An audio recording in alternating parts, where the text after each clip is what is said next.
Assalamualaikum warahmatullahi wabarakatuh.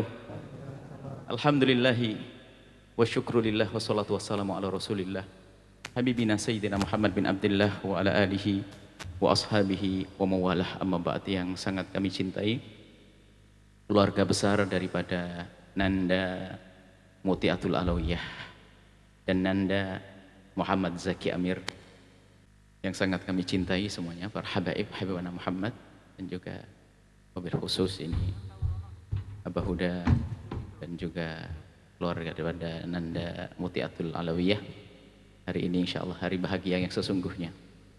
Baginda Nabi bangga kalau ada orang menikah. Bahkan Nabi memerintahkan tanakahu takthuru, nikahlah kalian agar banyak keturunan, ya Zaki, banyak keturunan yang soleh solehah. Fa inni mubahin bikumul umam, karena aku berbangga dengan kalian, dibanggakan kita oleh Nabi kalau pernikahan benar, dengan cara yang benar, tujuannya benar, menghasilkan keturunan-keturunan yang hebat. Cintai baginda Nabi Muhammad sallallahu alaihi wasallam. Nanda Zaki dan Mutiatul Alawiyah, jadikan rumah tanggamu tuh harus indah, bahagia. Jangan seperti sebagian orang yang menikah dengan kebodohan, dengan kedunguannya. Rumah tangga berantem, pukul-pukulan, caci maki, olok-olokan. Masya Allah. Bukan begitu pendidikan dari baginda Nabi Muhammad SAW. Jadikan rumah tangga harus indah. Kalaupun ada permasalahan dalam rumah tangga, semua di dunia itu bermasalah. Ada masalah maksudnya. Baru nanti kalau sudah Zaki sama Mutiah masuk surga, baru nggak ada masalah. Akan tapi masalah yang ada di dunia tidak boleh menjadi sebab kita bermusuhan. Segera diselesaikan. Semuanya punya.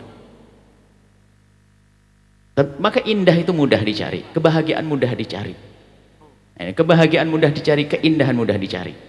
Maka ada beberapa tip yang perlu saya sampaikan kepada Zaki, Nanda Zaki dan juga Nanda Mutiatul Alawiyah. Jadikanlah pernikahanmu ini adalah agar kalian berdua semakin dekat kepada Allah dan Rasulnya. Jika pernikahan itu kok menjadi kita semakin jauh, maka pernikahan itu adalah fitnah. Artinya tahajudmu yang sudah banyak, perbanyak lagi. Ngajimu sudah banyak, kuatkan lagi. Yang sudah mulai berjuang, berdakwah, semangat lagi. Kemarin tidak punya yang itu. Kita tidak punya istri, tidak punya pasang. Sekarang diberi oleh Allah, syukuri.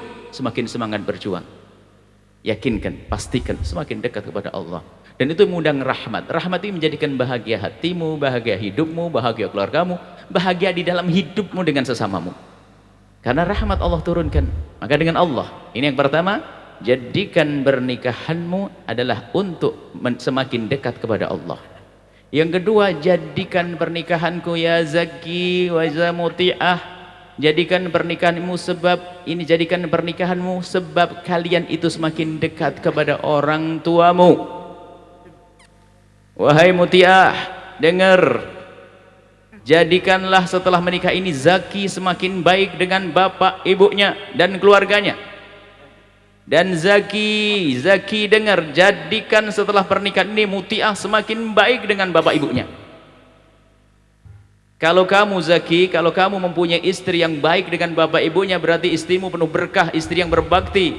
Dan wahai engkau, wahai Mutiah, jika suamimu Zaki ternyata orang yang sangat baik dengan bapak ibunya, maka ketahuilah Zaki suami penuh berkah. Akan lahir anak-anak penuh berkah. Ada pernikahan itu Masya Allah, sama mertua itu kayak musuh. Na'udzubillah, itu nasib buruk tuh, lihat, nggak akan bahagia orang seperti itu. Sama mertua tidak peduli, sama mertua tidak menghargai, bahkan kadang-kadang istrinya tuh nggak boleh ketemu bapak ibunya karena salah faham, ngajinya ngantuk. Katanya sang suami yang bodoh ini, kamu kan sudah diberikan ke saya, kamu nggak boleh lagi ke rumah orang tuamu. Lah, wah ini ngantuk, ini nggak pernah ngaji, ngajinya sambil ngeliwat itu, nggak pernah benar. Kan ada kamu kutulijen kisah seorang laki-laki yang tiba-tiba pergi perang, ternyata bapak mertuanya sakit, istrinya dipanggil, nggak mau. Kenapa? Karena pesan dari suami adalah tidak boleh keluar. Sampai meninggal dikasih tahu berita, diberitai kasih tahu bahwasanya ayahandanya meninggal, dia tidak berani keluar karena tidak ada izin dari suami. Setelah itu apa? Ada yang melihat di dalam mimpi bahwasanya ayahandanya diampuni gara-gara kepatuhan sang suami, kepatuhan istri kepada sang suami. Ini kapan ikan kisah ini adalah sang suami tidak mengerti kalau mertuanya bakal sakit dan nggak ada HP waktu itu. Ini kadang-kadang salah baca, lalu nggak boleh sama istrinya, nggak boleh, kamu sudah diberikan ke saya. Oh enggak, Bahkan mungkin seorang suami hendaknya berkata begini, wahai istriku, kemanapun kau pergi kau harus izin karena engkau adalah milikku, kecuali kepada ayah dan ibundamu, bebas kapan saja. Oh aduh, istimewa. Begitu juga seorang istri, ada istri yang aneh-aneh kita menemukan dalam hidup ini. Kalau suaminya itu bantu bapaknya sendiri atau ibunya sendiri, wah itu cemberutnya sebulan. Itu sebenarnya jin pakai kerudung itu. Ada begitu tuh. Kita ada orang ngadu pada kita, nggak ada. Tapi Zaki, jadikan keberkahan, karena berkah berbakti pada orang tua nggak bisa ditahan, akan mengucur rahmat untukmu. Ajari istrimu, kalau mungkin perilakunya kurang baik kepada bapak ibu, kepada ibundanya, ingatkan nggak boleh gitu sayang, nggak boleh. Lembut, ngalah. Nih, dengan ipar-iparmu, ajari dia baik dengan adik-adiknya. Begitu juga seorang istri kalau melihat suaminya mungkin sama bapak ibunya kurang adab, ingatkan dengan lembut. Ingatkan jangan sampai suaminya menjadi suami yang durhaka. Ini yang harus difahami. Sebagian mencari kebahagiaan tak tahu di mana, lupa ibunda ayahandanya adalah telah Allah jadikan sebagai sumber kebahagiaan. Maka rumus yang kedua, jadikan pernikahan itu engkau semakin dekat dengan bapak ibumu. Kuncinya sederhana. Hei suami, ajari istrimu semakin baik dengan bapak ibunya. Hei istri, ajari suamimu agar semakin baik dengan bapak ibunya. Saling. Kemudian yang ketiga, jadikan pernikahan ini engkau semakin dekat dengan gurumu. Artinya keberkahan dari seorang guru. Istri mendukung suaminya. Kalau gurunya sama, mudah. Kalau seandainya gurunya beda, didukung. Tidak boleh jauh dari gurunya, keberkahan ilmu dari guru. Harus seperti itu, saling dukung. Kemudian selanjutnya ya Zaki, jadikan setelah pernikahan ini adalah agar bahagia dalam rumah tanggamu.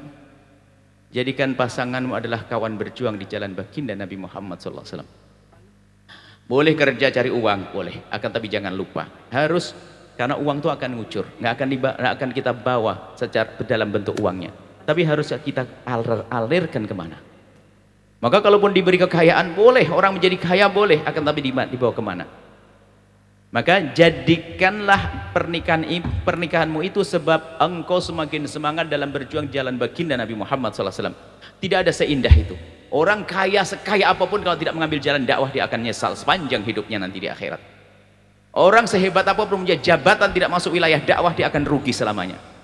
Maka apapun yang Allah berikan dari kekayaan, dari jabatan, bawa kepada wilayah dakwah, karena dakwah ini adalah tugasnya siapa? Baginda Nabi Muhammad SAW. Berjuang. Ada pondok, hidupkan pondoknya. Sudah, ini dengan Nabi Muhammad sudah. Kita ingin mulia bersama Rasulullah.